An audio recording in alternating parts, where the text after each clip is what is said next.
way too close than it needed to be.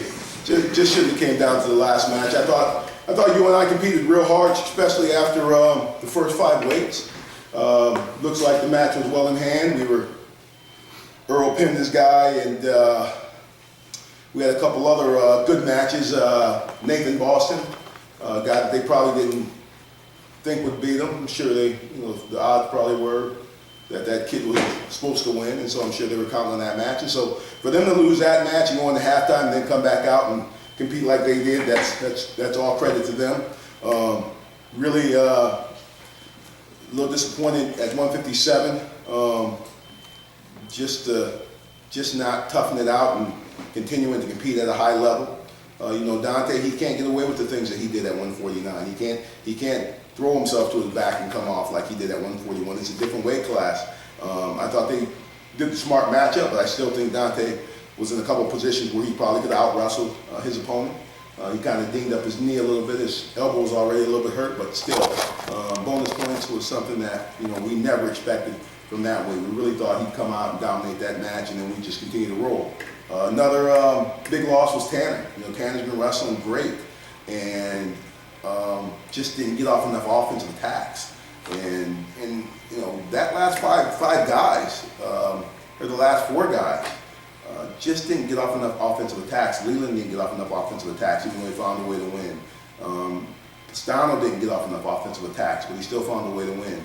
Nardo stopped shooting. Ronaldo Spencer stopped shooting when he was completely dominating the match. And so that's something that we can improve, and it's something that we can tighten up as we go into championship season. Questions? Earl is certainly a leader for this team, but for him to come through with such a big contribution when bonus points were going to be so key, what's that say just about his leadership? Well, I mean, he went out and connected to a couple of the areas that we've been waiting for him to connect to, and that's getting off the bottom the right way. And once he did what he trained to do and sat the position, it created an opportunity for him to find a way to pin the kid. We expected Earl to win, and we expected him to win big here. We beat this guy twice already, and I think we majored him the last time we beat him. So the fall was fortunate for us. We needed it. It decided the duel for the most part, and so we were happy with the way he went out there and competed. But he has taken that step, competition-wise, and he just needs to continue to connect to his overall abilities, and I think Earl could go a long ways this year. Earl, can you talk us through exactly what led to that fall? Started off on bottom. He went into the crowd position. Well, at first he didn't go to the crowd position, which is what I was hoping for. Sat to position, got my hips out, and just caught him on his back. Just been working a lot with the coaches, making sure that I can get out the bottom. That's been my weak point all season. But slowly but surely connected to it, and I know in order to win at NCAA's, I have to get out the bottom. That's a free point that I have to get every time, every match.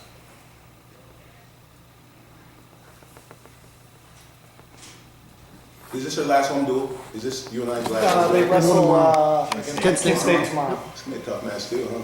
Yeah. It's going to be a tough match. Any more questions for the guys? Where you're at with the 84-97, I know you were trying to do some matchups there. Was that the kind of the game plan you saw? Well, Pat just entered the lineup. Pat's a 184-pounder.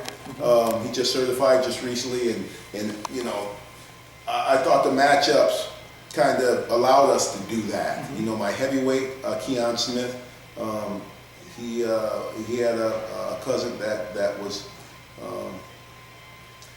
killed yesterday. And so he was not in any condition to wrestle.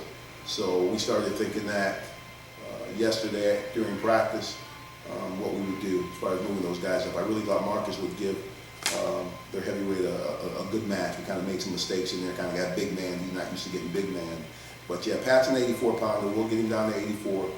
He got a chance to get a couple pounds over that and still make scratch for next week. So we're going to have a nice situation with Dane and Pat battling out for that spot. When's the date they have to show they can make weight?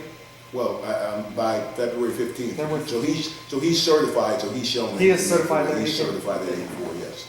Yeah, so he can get down next week and rest of the year, so.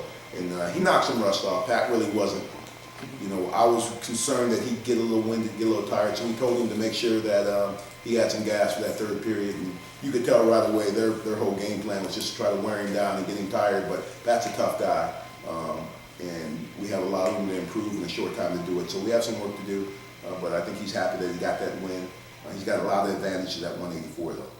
He's a big 184 pounder with a lot of power, and he can wrestle in all positions. So it's going to be interesting when we see him make that weight, and he's comfortable at the weight. Right now, he's just not comfortable. He hasn't made that weight in a long time, and he hasn't wrestled with an hour weigh-in in a long time. He's been wrestling freestyle for the last year for the most part. Going back to the pin, what's that do when you're in an environment like this? What's a fall like that do for the team and kind of just energize the guys on the bench? Well, I think you've seen that in the first 5 weight classes. I mean, I think Boston went out there with a lot of confidence, just to compete hard and to wrestle to win. It does a lot, you know, because that kid's not a slouch. That kid's a tough kid. He's ranked in the top 12, and so to see Earl dominate that match just tells the other guys that's what we came here for. We came here to come out here to beat them and to walk out of this West Gym with a win. I mean, it's a great environment to wrestle. It really is a fun environment, and for wrestlers to embrace it is very, very important. And I thought that Earl did a great job embracing the environment. I thought Boston did a great job embracing the environment, and a couple guys did a great job embracing the environment. A few guys didn't, and that's why they were able to keep it as close as they kept it. Has Pistano been in a position like that before with coming down to the... No, but he has been solid all year long. If you look at his record, he's been solid. He's beaten some very, very good guys, and I'm telling you what, it's a tough decision with him, and it's not a decision. They'll wrestle off for the spot, but I'm confident that he'd be an automatic qualifier right now. He's got over 20 wins. He's beaten several quality guys throughout the year, and he's just connected to, you know, how you have to wrestle to win. I'd like to see him open up a little bit more, but he's figured out what he has to do to win matches, and he's done a great job doing that. Any more questions for the guys? Okay, thank you. Thanks, guys.